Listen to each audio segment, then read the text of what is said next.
and Furious Dodge Charger from the Technic line, 1,516 pieces, set 42, 231.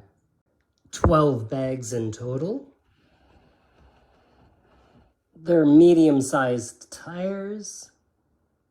There are 19 stickers. The 1970 Dodge Charger RT is from the Fast and the Furious from 2001.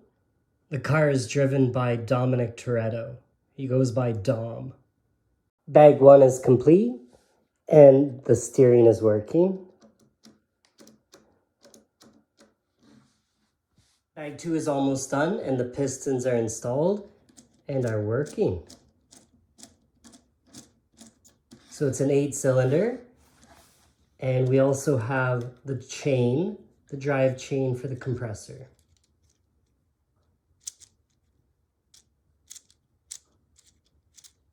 And the front wheel suspension is installed.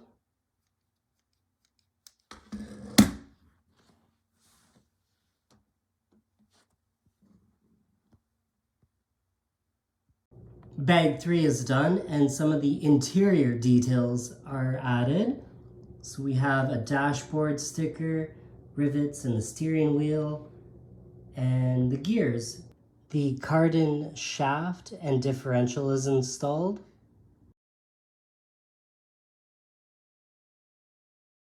Bag 8 is done and some of the body work is finished. I really like the black body work and the gray metal bars and just how they meet up, all of those lines intersect, overlap. Looks really clean. Some of the stickers are added. So we've got brake lights, the license plate, and even the name Charger. I think they blend in very well.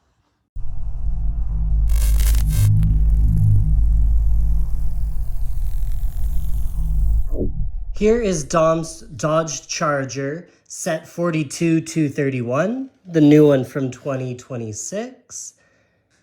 And here is Dom's Dodge Charger, set 42-111. So this is the older set. The new set from 2026 includes some chrome parts. So these pieces are printed with chrome around the front, and the rims are also chrome. Looking under the hood, it has a V8 engine with a chain-driven compressor. It has a cardan shaft with differential. The cardan shaft allows the car to safely launch in the air and land with a soft cushion. There is a fixed axle rear wheel suspension. They use the red suspension parts there. There's independent suspension in the front wheels. So the left and the right are separate. And here's the cardan shaft.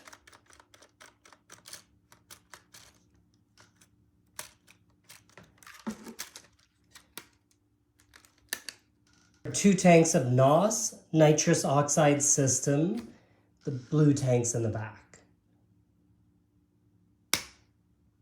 There is a fire extinguisher in the passenger seat area. There's only one seat, the driver's seat. And the doors do open and close. There's a nice ball joint that connects. You can hear it click into place. So I really like that smooth opening and closing of the door. There's a detailed dashboard, steering wheel, and gear shift. The driver's side has a side mirror. It even includes a rear view mirror, and you can position that any way you like, such as a weird angle like that.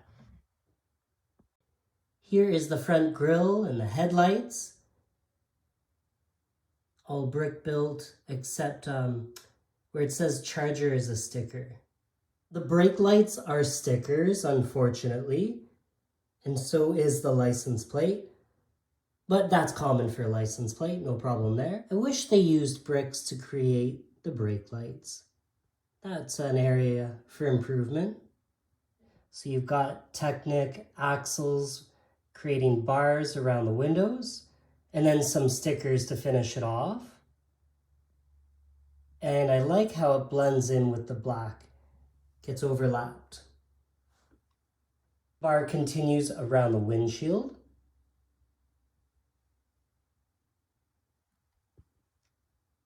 And then the door handles are also the same gray color. Overall, I think they captured the muscle car look. It looks like a beast.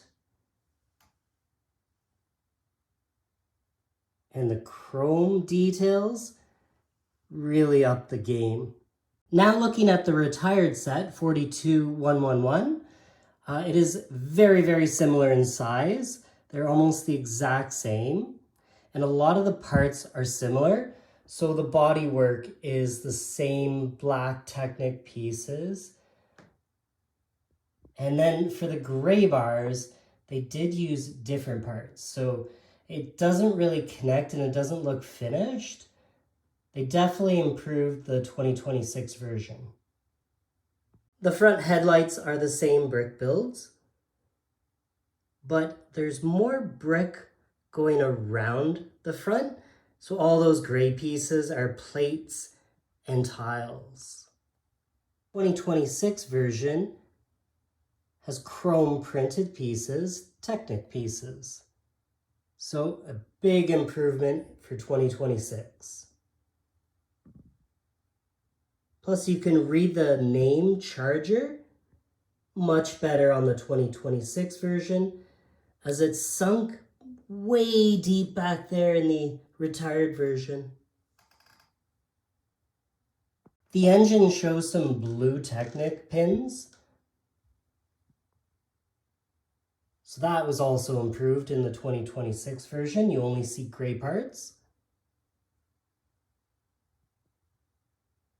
Windshield wasn't completed, so it's missing a gray bar across from the left to the right. And here it is added in the new version for 2026. There's no side mirror in the retired version. There are no interior stickers. Very plain looking seat, same wheel. But now, in 2026, they've got a really finished seat with gray and black mixed, and all the stickers for the dashboard, steering wheel, gear shift. Here are the plain rims from the retired version compared to the new chrome ones. One of my favorite parts of the new build, all the chrome. The old version has the same V8 engine with the chain-driven compressor, but the cylinders are the old parts, whereas this is the new updated, smoother look. Very similar, but you can see a little different. The old chain-driven compressor only had 2 gears, and 2026 has 3 gears.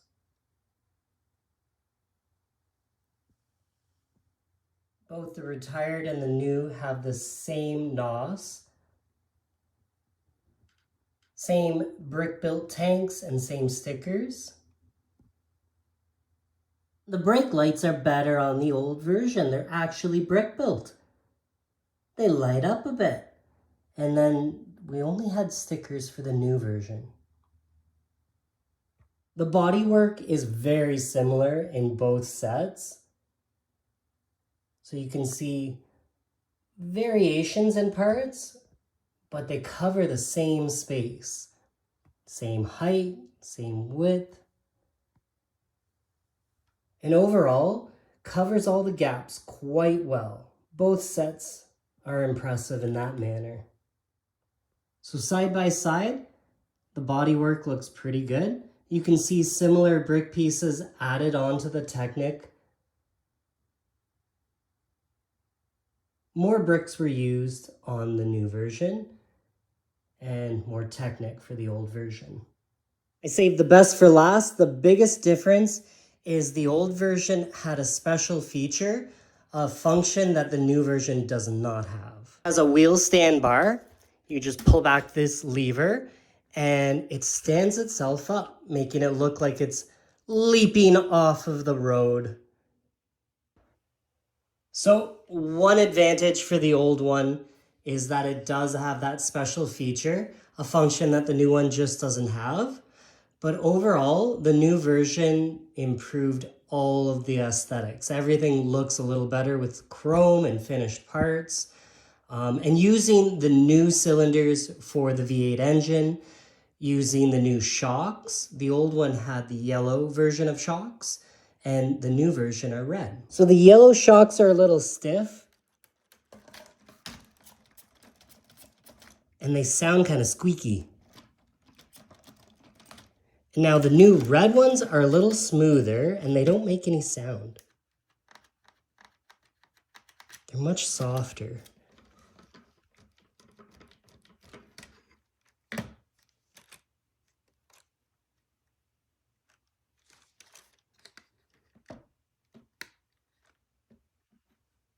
At first I was wondering why would they redo the same car, but now I think I understand why. There's improved parts to use.